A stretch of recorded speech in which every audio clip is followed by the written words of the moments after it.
Bismillahirrahmanirrahim. Assalamualaikum warahmatullahi wabarakatuh. Alhamdulillahi wa kafa. Wassalatu wassalamu ala nabiyil mustafa alladzi la yantiqu anil hawa in huwa illa wahyun yuha wa ala alihi ahli sidqi wal wafa amma ba'd. Fa as'alullaha ta'ala an yamunna alaina bi'ilmin nafi'i wal amali salih wa an yufaqihana fid din wa an yaftah lana futuhal arifin wa an yarzuqna al-ikhlasa fil aqwali wal a'mal. Allahumma amin. Ma'asyiral muslimin, azani Allah wa iyyakum. Pada malam hari ini insyaallah saya ingin sedikit berbagi faedah ya tentang beberapa pendapat yang tidak mu'tamad ya, beberapa pendapat yang tidak mu'tamad dalam mazhab Syafi'i dalam kitab Matan Nabi Suja. Ya, dalam kitab Matan Nabi Suja yang mana di sini saya seperti biasa menggunakan kitab Syarah Al-Imta, ya, Syarah Matan Nabi Suja. Baik, langsung saja. Di antara sebagaimana kita ketahui ya, bahwasannya Matan Nabi Suja ini salah satu matan populer dalam mazhab Syafi'i dan telah banyak syarah-syarahnya ya, mulai dari Fathul Qarib, kemudian Kifayatul Akhyar ya, kemudian ada Al-Imta dan yang lainnya, ada Al-Iqna yang paling luas itu. Kan tetapi sebagaimana yang kita ketahui jika kita belajar kitab Matan Nabi Suja ya, bahwa ada beberapa pendapat dalam kitab tersebut yang mana tidak mu'tamad ya, alias tidak menjadi pendapat resmi mazhab Syafi'i ya. Di sini saya merujuk ke kitab Al-Imta sendiri dan juga disebutkan dalam kitab Imta'ul Asma ya, kalau tidak salah karya putrinya Profesor Dr. Hasan Haito yang mengumpulkan beberapa pendapat yang tidak mu'tamad dalam kitab Matan Nabi Suja. Baik, yang pertama itu terdapat dalam pembahasan rukun-rukun mandi. Ya. Dalam rukun mandi itu dijelaskan nomor 2, izalatun najasah in kanat ala badanihi. Ya, pertama niat, rukun mandi itu niat. Yang kedua kata Abu Suja itu di matan dan dijelaskan di sini sama Syekh Hisham, menghilangkan najis jika ada najis di badannya. Al-mu'tamad fil madhab anna izalatan najasah sunnatun. Nah, yang mu'tamad dalam madhab Syafi'i itu hanya sunnah. Ya, tidak wajib. Ya, walaysat fardhan min furudil ghusli kama sahhahu An-Nawawi. Dan bukan termasuk rukun mandi. Ya, sebagaimana yang dirojihkan oleh Imam An-Nawawi, wa yakfi fi izalatiha ghaslatu raf'il hadath ay tuzalu ma'al ghusli wa izalatuha qabla al-ghusli sunnah. Dan cukup ya dengan yakfi fi izalatiha, cukup menghilangkan najis itu dengan siraman yang mengangkat hadas ya, ai tuzal ma'al ghusl, sekali siram itu bisa menghilangkan najis sekalian ya. Jadi tidak dibedakan. Kalau pendapat yang tidak mu'tamad sebagaimana di sini disebutkan, jadi sebelum menyiram untuk menghilangkan hadas harus siram dulu untuk menghilangkan najisnya. Dan izalatuha qablal ghusli sunnah, dan menghilangkan najis sebelum mandi itu hanya disunnahkan. Ya, jadi tidak mu'tamad ya. Jadi rukun mandi hanya 2, niat dan membasuh seluruh badan dengan air. Akan tetapi dalam Fathul Qarib disebutkan perselisihan antara Imam Nawawi dan pendapat yang dipegang sama Imam Abu Suja ini adalah pendapat yang diambil juga oleh Imam Ar-Rafi'i. Ya, dalam kitab Fathul Qarib dijelaskan ya, idza kanat an-najasah hukmiyah amma idza kanat ainiyah wajaba ghuslatani indahuma. Jadi yang jadi khilaf apakah harus ada izalatun najasah, menghilangkan najis terlebih dahulu sebelum membasuh badan, itu jika najisnya sifatnya hukmiyah. Ya, najisnya sifatnya hukmiyah. Sedangkan kalau sifatnya ainiyah itu kedua ulama tadi mewajibkannya, ya, mewajibkannya. Taib. Itu yang pertama. Kemudian yang kedua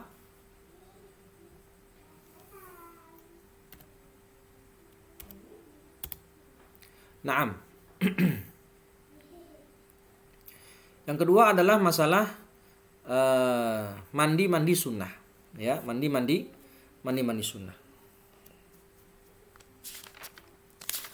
Di halaman 46 disebutkan di situ nomor 11, mandi untuk mabit di Muzdalifah. Ya, mandi untuk mabit di Muzdalifah. Maka ini sebenarnya tidak mu'tamad, ya.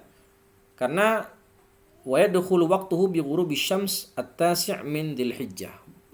Waktunya masuk setelah terbenamnya matahari di tanggal 9 Dzulhijjah, dan ini tidak mu'tamad. Ya, tidak disunahkan. Kenapa? Karena waktunya berdekatan dengan mandi di waktu wukuf di Arafah. Yaitu tidak mu'tamad. Naam. Kemudian juga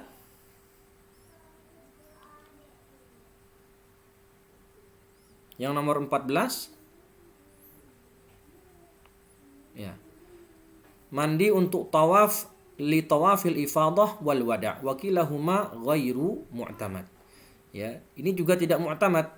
Yang mu'tamad adalah tidak disunnahkan karena berdekatan dengan mandi untuk wukuf di Masy'aril Haram.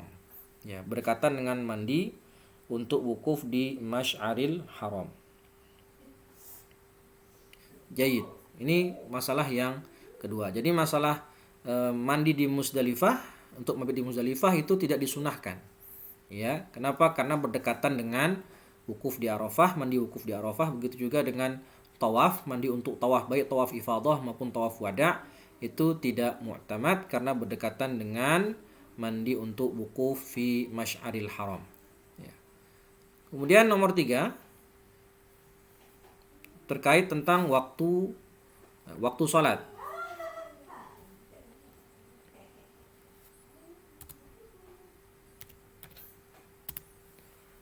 Nah, waktu salat maghrib. Dijelaskan waktu salat maghrib sumiyat li bidzalika li fi'li shalah ba'dal ghurub, ya. Waktuha wahidun wa huwa ba'da ghurubi qarsi syamsi kamilan thumma yamtaddu biqadril wudu' wa satril aurah wa adhanil maghrib wa ilqamah wa rak'ataini sunnah al-qabliyah wa salatil fardi 3 raka'atin mutawassitat hadha 'ala al-madhhab al-jadid, ya, 'ala al-madhhabi al-jadid. Amma madhhabul qadim wa huwa alladhi rajjahahu ulama liquwwatid dalil fa inna waqtal maghrib yamtaddu ila maghibi syafaqil ahmar. Nah, permasalahan yang ketiga yang tidak mu'tamad dalam mazhab yaitu terkait waktu sholat maghrib. Ya, Imam Abu Suja ini menguatkan, lebih memilih pendapat qaul jadid mazhab Syafi'i, bahwasannya waktu maghrib itu sangat singkat, hanya sekedar melakukan hal-hal yang menyibukkan untuk sholat seperti berwudu, menutup aurat, azan dan iqamah dan seterusnya, yang mana kira-kira itu hanya sekitar 20 menitan. Ya, dan itu mazhab jadid. Sedangkan yang mu'tamad dalam mazhab Syafi'i yaitu berpegangan dengan qaul qadim, ya, atau pendapat lama, yaitu bahwasanya waktu maghrib memanjang dari terbenamnya matahari sampai hilangnya mega merah, ya, hilangnya mega merah. Dan ini salah satu masalah yang pendapat qadim itu lebih dirajihkan oleh ulama Syafi'iyah dibandingkan qaul jadid. Nah, yang keempat,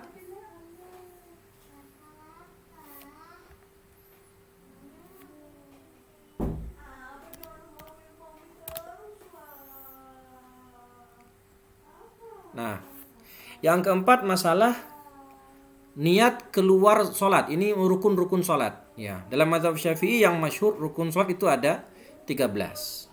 Nah, Imam Abu Suja rahimahullahu ta'ala memasukkan niatul khuruji minas shalah, niat keluar dari salat itu masuk rukun.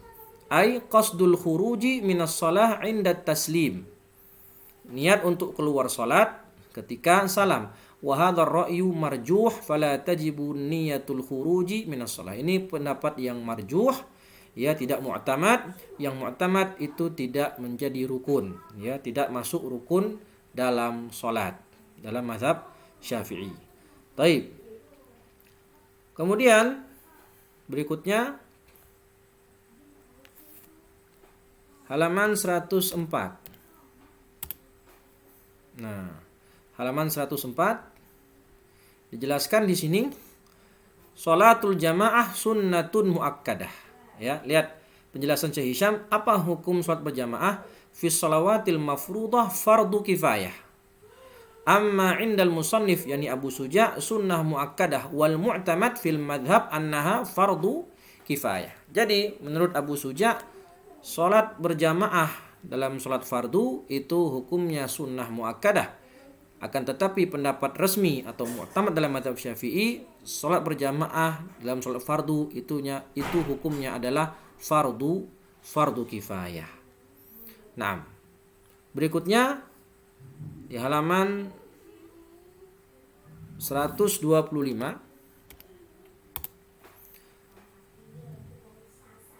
terkait memanjangkan bacaan sholat gerhana.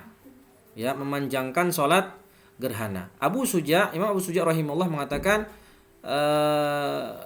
waruku'an yutilu tasbih fihima dunas sujud. Ya, waruku'an yutilu at-tasbih fihima dunas sujud. Jadi memanjangkan bacaan tasbih dalam sholat kusuf atau gerhana, baik gerhana bulan maupun matahari, itu memanjangkan tasbihnya hanya di ruku saja.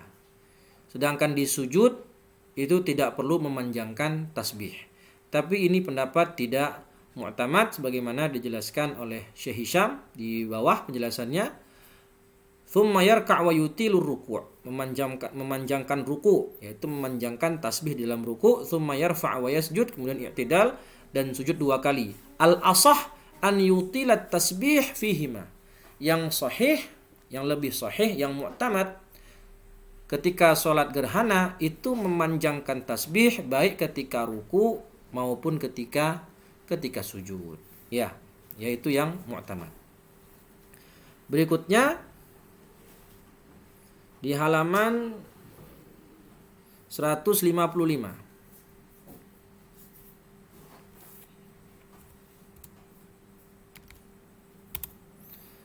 Nah, terkait zakat khiltah, zakat mencampur.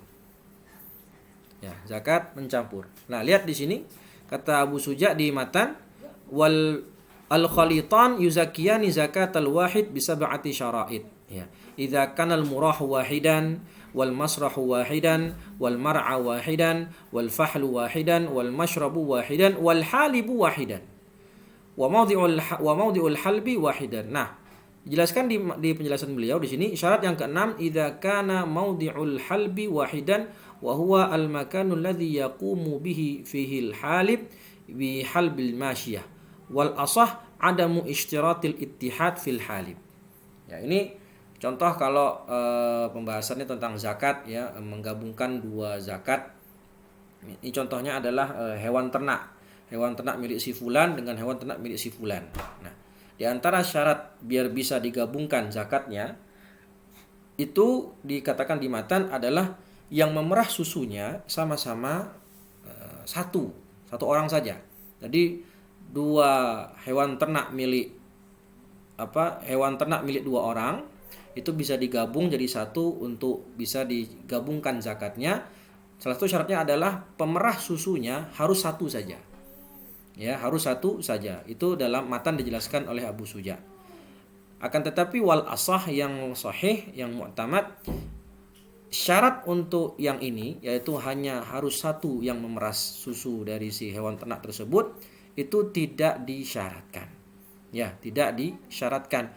Yang mu'tamad adalah yang disyaratkan harus satu adalah penggembalanya, bukan yang memerah susunya. Jadi kalau yang memerah susu hewan tadi lebih dari satu, tidak masalah. Yang disyaratkan yang mu'tamad harus satu adalah penggembala, bukan halibnya, ya. Itu yang mu'tamad. Wallahu a'lam. Berikutnya di halaman 177. Ya, ini berarti yang nomor ke-8, ya, pendapat nomor yang ke-8.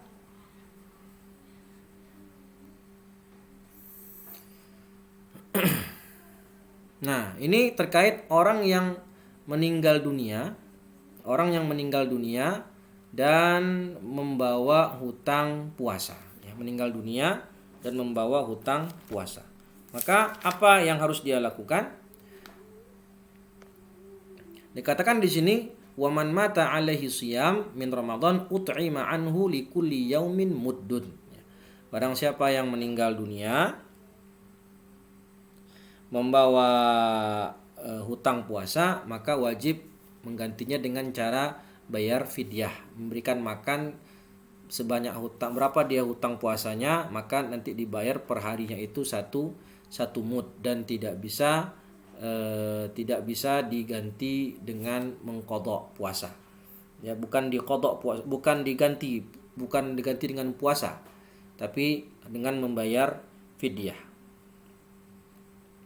Nah, ini sesuai pendapat qaul jadid Imam Syafi'i, yang mana kalau orang meninggal dunia dan membawa hutang puasa, maka ahli warisnya kalau mau menggantinya membayar hutang tersebut dengan bayar fidyah. Hanya dengan bayar fidyah 1 mud per hari yang dia punya hutang puasa.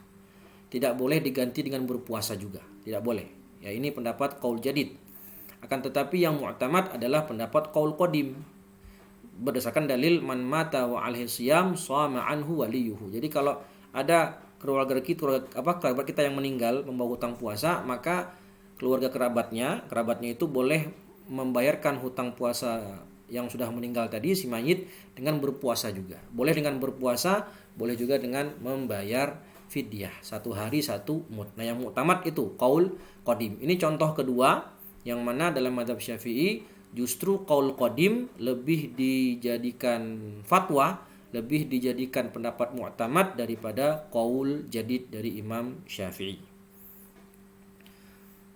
Lanjut yang nomor 9. Ya, nomor 9.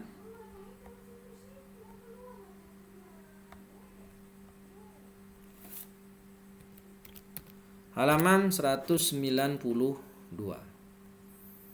Halaman 192 ini dijelaskan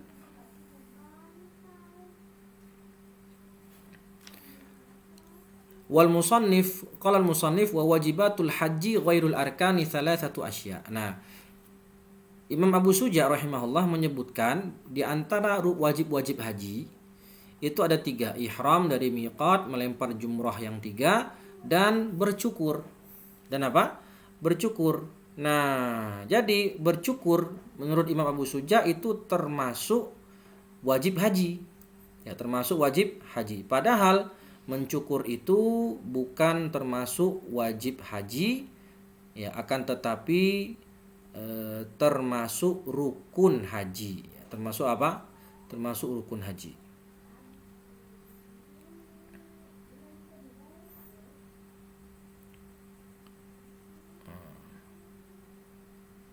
Nah, ini dikatakan di sini al-wajibus tsalits al-halq, mencukur. Tapi dalam kurung al-mu'tamad, bahwasannya al-halqu awit taksir, mencukur rambut, itu mu'tamadnya dia adalah rukun. Ya, masuk rukun haji yang pembahasannya sebelum pembahasan wajib-wajib haji. Abu Suja rahimahullah memasukkannya dalam wajib-wajib haji, tapi yang mu'tamad al-halqu awit taksir itu masuk rukun haji. Jayid. Kemudian masalah yang ke-10 di halaman 198. Ya, di halaman 198. Lihat di sini disebutkan oleh Abu Suja rahimahullahu taala itu mabit di Mina, mabit di Muzdalifah, mabit di Mina, dan tawaf wada itu masuk sunnah haji. Ya, masuk apa? Sunnah haji. Ya.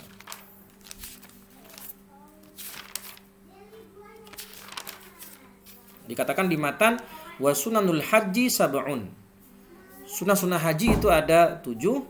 Al-ifrad wa huwa taqdimul haji 'alal umrah, haji ifrad, dan talbiyah, tawaf qudum, mabit di Muzdalifah, melakukan 2 rakaat tawaf, mabit di Mina dan tawaf wada. Nah, itu masuk rukun dalam matan Abu Suja. Tapi yang mu'tamad mabit di Muzdalifah. Kemudian mabit di Mina dan tawaf wada itu masuk wajib-wajib haji. Ya, masuk wajib-wajib haji. Naam, itu yang mu'tamad.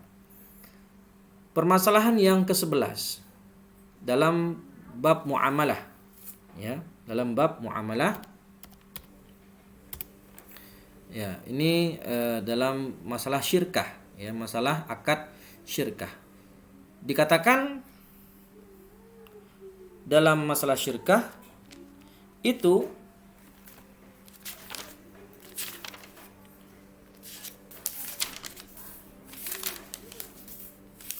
bahwa di antara syarat syirkah adalah modal antakuna ala nadin minad darahim wad dananir. Ya, ini dia nomor 1. Ya, antakuna ala nadin. Jadi modal syirkah itu, ya, supaya nanti kedua harta bisa digabungkan jadi satu, itu harus uang, dirham atau dinar.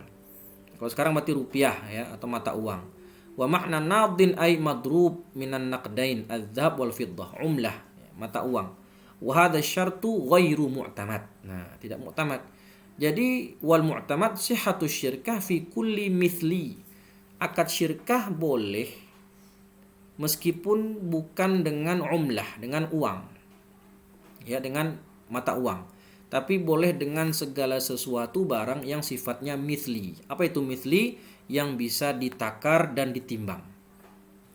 Ya, yang bisa ditakar dan ditimbang. Jadi akad syirkah bisa dengan beras.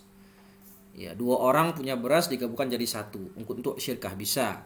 Ya, yang bisa ditimbang dan ditakar. Jadi tidak hanya khusus untuk mata uang saja, ya, untuk sahnya akad syirkah. Baik. Selanjutnya di halaman 245. Nah, ini tentang wakalah. Disebutkan di matan, wala yuqirru ala muwakkilihi illa biizni. Illa biizni. Jadi di sini seakan-akan, ya, namanya ikrar itu tidak boleh diniabahkan. Akad ikrar tidak boleh diwakilkan illa biiznihi, kecuali seizin dari muwakil.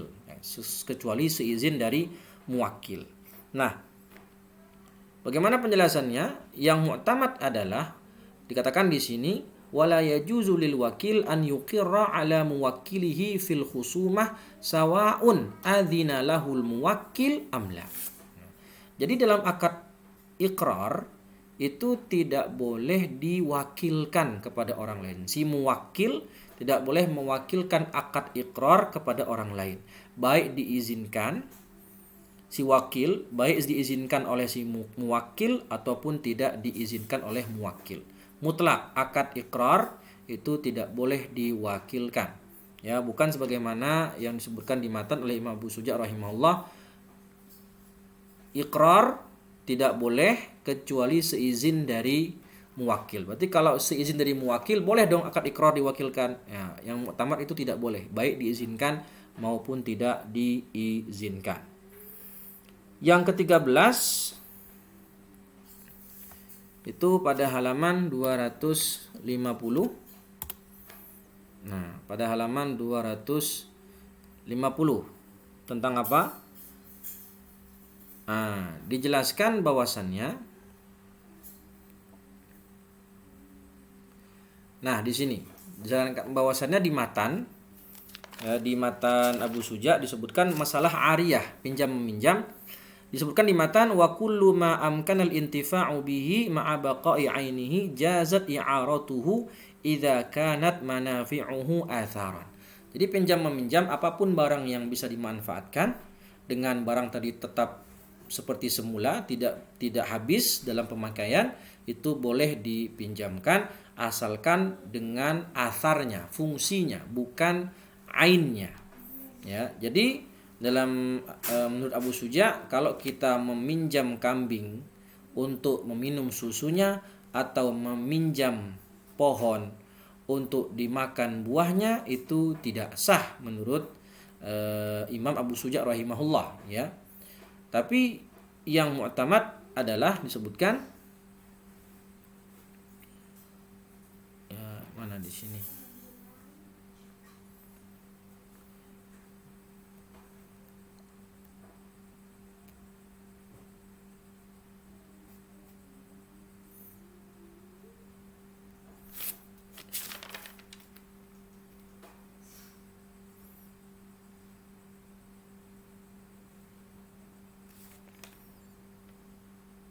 Nah, di faedah ini disebutkan menjelaskan apa isi matan. Nah, dikatakan kullu syai'in amkanal intifa'u bihi ma'a baqa'i 'ainihi jazat i'aratuhu. Ya, ini tadi ya, ini kaidahnya, dhabitnya. Ka'an ista'ara syakhsun syatan fa kullu ma kharaja minha min labanin fa huwa mubah lil musta'ir li sihhatil i'arah, amma idza arada al musta'iru isti'arata labani syah fala yasih. Nah, jadi kalau kita minjem kambing untuk menikmati susunya, untuk meminum susunya, atau pohon untuk memakan buahnya, itu sah. Ya, itu tetap sah. Ya. Itu yang mu'tamad dalam mazhab Syafi'i, yaitu yang mu'tamad. Sedangkan menurut Abu Suja rahimahullah itu tidak sah karena itu bukan asar, tapi itu ain, a'yan. Ya, sedangkan menurut Abu Suja syarat bolehnya pinjam meminjam itu harusnya memanfaatkan a'yan, bukan memanfaatkan asar, ya, fungsi seperti minjem motor untuk dipakai, minjem rumah untuk ditinggali. Nah, seterusnya. Jadi yang boleh itu asarnya, fungsinya, bukan bukan a'yannya. Seperti tadi minjem kambing untuk minum susunya. Nah, yang tidak boleh kalau kita minjem susu, karena susu itu tidak masuk dalam kaidah ini, ya, karena susu itu bisa habis dengan penggunaan. Jaid. Lanjutnya yang nomor ke-14 itu di halaman 300. Nah, masalah melihat wanita yang bukan mahram. Dijelaskan di matan oleh Abu Suja rahimahullahu taala kasus nomor 2, nadharuhu ay nadharur rajul, laki-laki kepada istrinya atau budaknya. Fayajuzu an yanzura ila ma adal farji minhuma. Boleh melihat seluruh tubuh istri atau budak perempuan yang dia miliki, itu melihat ke seluruh tubuhnya kecuali kepada kemaluannya.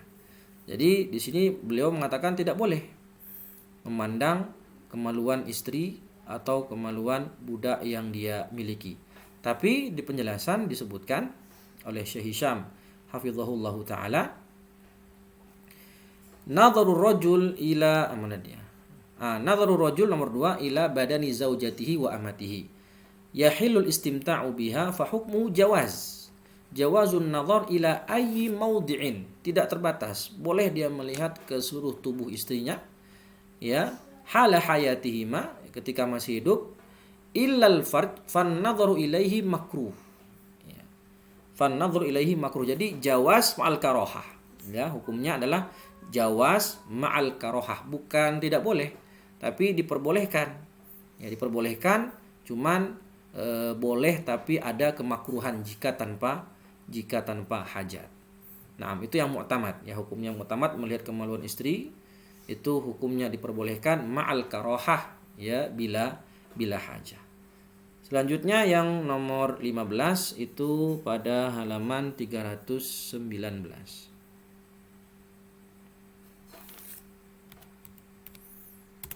Oke. Nah, ini permasalahan nusyuz. Permasalahan nusyuz, kata musannif, wa idza khafa nusyuzal mar'ati wa 'adhaha. Kalau suami takut istrinya nusyuz, itu pertama dikatakan dinasehati. Fa in abad illan nusyuza hajaraha.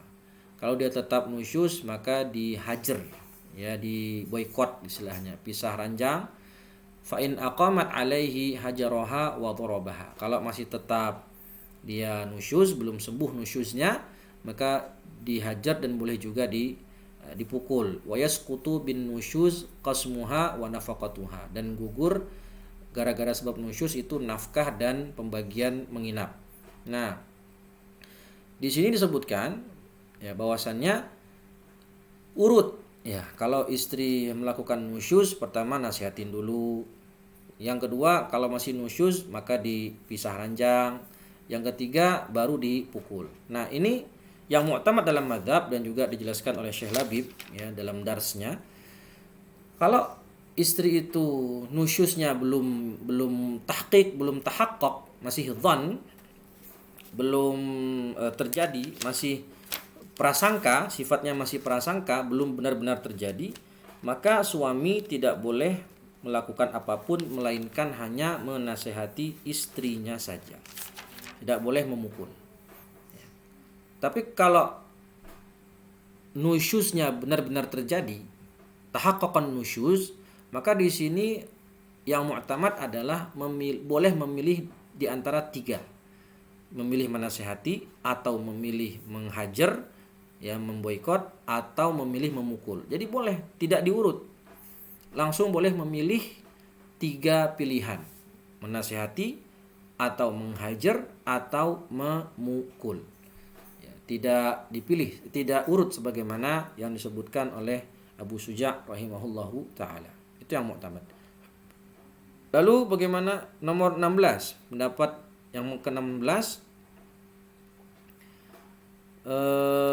halaman 373. Nah, ini terkait hukuman bagi pelaku liwat ya. Dikatakan di matan wa hukmul liwat wa ityanil bahaim ka hukmiz zina. Nah, hukum pelaku liwat dan orang yang menggauli binatang itu hukumannya sebagaimana hukum zina. Bagaimana hukum zina. Nah, di penjelasan disebutkan man ata bahimatan fal uqubatu ta'zir. Uqubahnya bukan hukuman zina. Ya, zina itu kan hukumannya kalau muhsan dirajam, ghairu muhsan dicambuk. Nah, yang mu'tamad adalah sebagaimana penjelasan Syekh Hisham. Hukuman bagi orang yang menggauli binatang itu ditakzir. Hukuman yang lebih ringan dibandingkan hudud atau hukuman had, sebagai sesuai dengan ra'yu atau pendapat dari qadhi atau hakim alal mu'tamad. Ya, sesuai pendapat yang mu'tamad. Amma qaulul musannif anna ityanal bahaim hukmuhu ka hukmi zina fara'yun marjuh. Ya, au annal murad minhu anna hukma ityanil bahaim ka hukmi zina min haitsu innahu la yathbut illa bi arba'atin la min haitsu wujubil had. Nah, jadi pendapat yang mu'tamad dalam mazhab Syafi'i, hukuman bagi pelaku yang menggauli binatang itu bukan seperti hukuman zina, tapi hukumannya adalah dita'zir, dan itu pendapat yang mu'tamad sebagaimana dijelaskan oleh Syekh Hisham. Yang ke-17 itu di halaman 389. Masalah murtad. Ya, masalah apa? Murtad. Dikatakan di matan man irtadda anil Islam ustutiba thalathan. Ya, barang siapa yang murtad dari Islam wal iyadu billah, maka dia wajib diberikan waktu tobat 3 hari.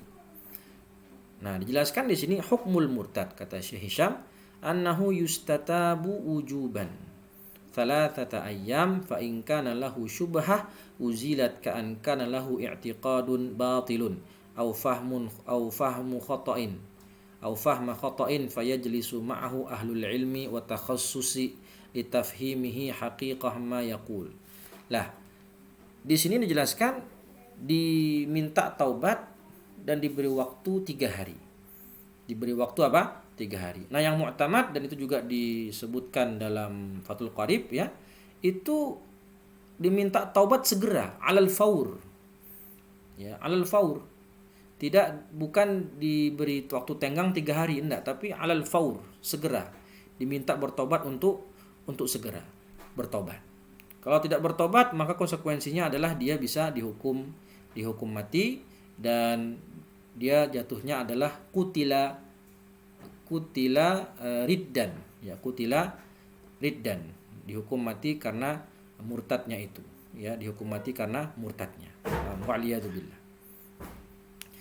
Kemudian yang terakhir, yang ke-18, yaitu pada halaman 430 terkait hukum qadhi.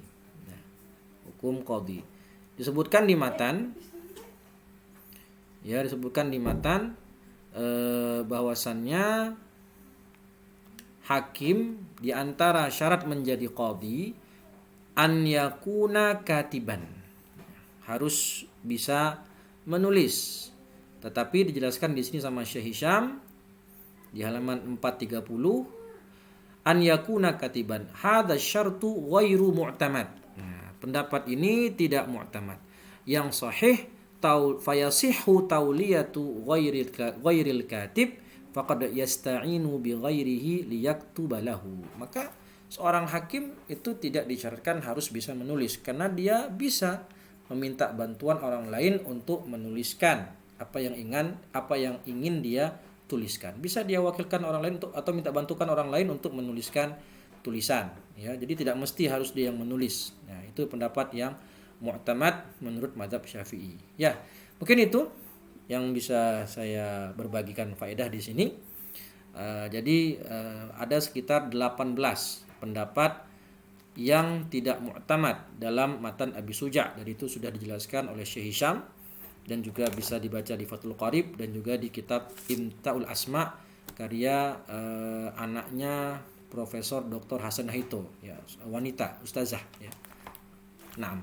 Wallahu a'lam bishawab. Kurang lebihnya mohon maaf, jika ada kesalahan mohon dimaafkan, dan jika benar itu semua datang dari Allah Subhanahu wa taala. Subhanakallahumma wa bihamdika asyhadu an la ilaha illa anta astaghfiruka wa atubu ilaih. Assalamualaikum warahmatullahi wabarakatuh.